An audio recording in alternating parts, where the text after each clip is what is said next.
యుక్రెయిన్పై Russia కొనసాగిస్తున్న యుద్ధానికి త్వరలో ఎండ్ కార్డు పడే అవకాశం ఉందా? చూడబోతే ఈ దిశగా అడుగులు పడుతున్నట్లే కనిపిస్తోంది. అమెరికా కొత్త అధ్యక్షుడు డొనాల్డ్ ట్రంప్తో మాట్లాడేందుకు సిద్ధంగా ఉన్నారని ప్రకటించారు రష్యా అధ్యక్షుడు పుతిన్. 2020 ఎన్నికల్లో ట్రంప్ గెలిచి ఉంటే యుక్రెయిన్తో యుద్ధం రాకుండా ఆపేవారని కూడా అంటున్నారు. తాను ఖచ్చితంగా యుద్ధం ఆపుతారని ట్రంప్ ఇప్పటికే ప్రకటించారు. ఈ నేపథ్యంలో యుద్ధం ఆగడమే కాదు, అమెరికా రష్యాలతో మళ్లీ మైత్రి చిగురించే అవకాశాలు కనిపిస్తున్నాయి.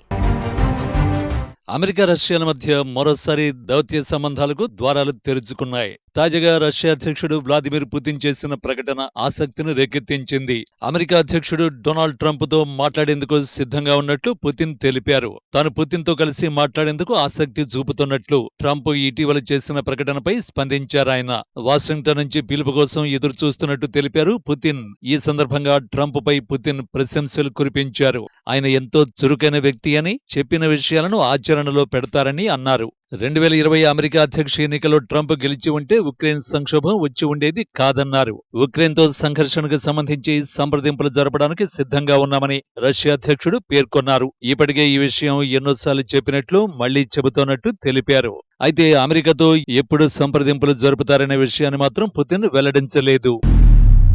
అమెరికా అధ్యక్ష బాధ్యతలు చేపట్టిన వెంటనే రష్యాతో సంబంధాల పునరుద్ధరణకు చర్యలు చేపట్టారు డొనాల్డ్ ట్రంప్. దాదాపు 3 ఏళ్లుగా జరుగుతున్న ఉక్రెయిన్ యుద్ధానికి ముగింపు పలుకుతానని ప్రకటించారు. ఇందుకోసం రష్యా అధ్యక్షుడు వ్లాదిమిర్ పుతిన్ తో త్వరలో భేటీ అయ్యేందుకు సిద్ధంగా ఉన్నట్లు ప్రకటించారు. తాను అధ్యక్షునిగా ఉంటే ఉక్రెయిన్లో సంక్షోభం వచ్చేది కాదని, యుద్ధం జరిగేది కాదని అన్నారు. రష్యా ఉక్రెయిన్ల మధ్య నెలకొన్న ఉద్రిక్తతలకు త్వరలో ముగింపు పలుకుతానని తెలిపారు ట్రంప్. పుతిన్తో తనకు చాలా బలమైన అవగాహన ఉందని, ఆయనకు బైడెన్ మీద గౌరవం లేదని తెలిపారు. పుతిన్తో కలిసి పనిచేసేందుకు సిద్ధంగా ఉన్నానని తెలిపారు.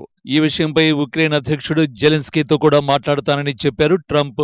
ఇటీవల ట్రంప్ మాట్లాడుతూ ఉక్రెయిన్ యుద్ధానికి సంబంధించి చర్చలకు రాకుంటే రష్యాపై మరిన్ని ఆంక్షలు విధిస్తామని ప్రకటించారు. యుద్ధాన్ని ఆపకుంటే రష్యాపై తీవ్రమైన టారిఫ్లు, పన్నులు వేస్తామని ఓ ఇంటర్వ్యూలో పేర్కొన్నారు. అయితే ఈ వ్యాఖ్యలను రష్యా సీరియస్ గా తీసుకోలేదు. డొనాల్డ్ ట్రంప్ మొదటిసారి అధ్యక్షునిగా ఉన్న సమయంలో అమెరికాకు రష్యాతో సత్సంబంధాలు ఉండేవి. వ్లాదిమిర్ పుతిన్ తో ట్రంప్ సన్నిహిత సంబంధాలు నెరిపారు. ఇరువురు నాయకుల మధ్య ఎన్నో కీలక సమావేశాలు జరిగాయి. అయితే 2020లో ట్రంప్ ఓటమి తర్వాత పరిస్థితులు మారిపోయాయి. అధ్యక్షుడిగా వచ్చిన జో బైడెన్ రష్యా విషయంలో మొదటి నుంచి అంటిముట్టనట్లు ఉన్నారు. అదే సమయంలో ఉక్రెయిన్ మీద యుద్ధానికి దిగింది రష్యా. ఈ యుద్ధంలో అమెరికాతో పాటు యూరప్ దేశాలు ఉక్రెయిన్ పక్షాన నిలిచాయి.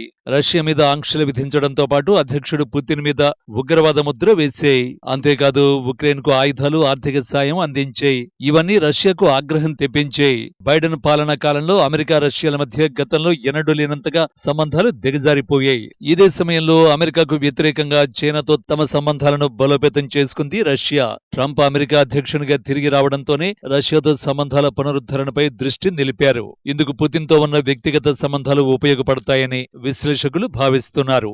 మరోవైపు చైనా విషయంలో తన కఠిన వైఖరి పునరుద్ఘాటించారు ట్రంప్. అమెరికాలోకి మాదక ద్రవ్యాలను చొప్పిస్తోందని ఆరోపించారు. ఫెంటనిల్ డ్రగ్ ను చైనా వివిధ మార్గాల్లో మెక్సికో, కెనడాకు తరలిస్తోందన్నది వాస్తవం.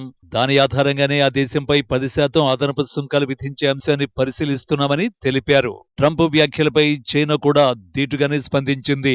వాణిజ్య లేదా సుంకాల యుద్ధంలో విజేతలెవరూ ఉండరని మేము బలంగా విశ్వసిస్తాం. ఇక మా దేశ ప్రయోజనాలను కాపాడుకోవడానికి కట్టుబడి ఉన్నామని ప్రకటించింది. ట్రంప్ తన మొదటి పాలనా కాలంలో కూడా చైనాతో కఠినంగానే వ్యవహరించారు. ముఖ్యంగా కరోనా సంక్షోభ సమయంలో చైనాపై తీవ్ర విమర్శలు చేశారు ట్రంప్. కరోనాను చైనీస్ వైరస్ గా అభివర్ణించారు. చైనాపై పన్నుల భారాన్ని పెంచుతానని హెచ్చరించారు. ట్రంప్ అమెరికా అధ్యక్షునిగా బాధ్యతలు చేపట్టిన తర్వాత చైనా అధ్యక్షుడు జిన్పింగ్ తో మర్యాదపూర్వకంగా మాట్లాడారు. అయినప్పటికీ ఆ దేశం విషయంలో దూకుడు తగ్గించలేదు.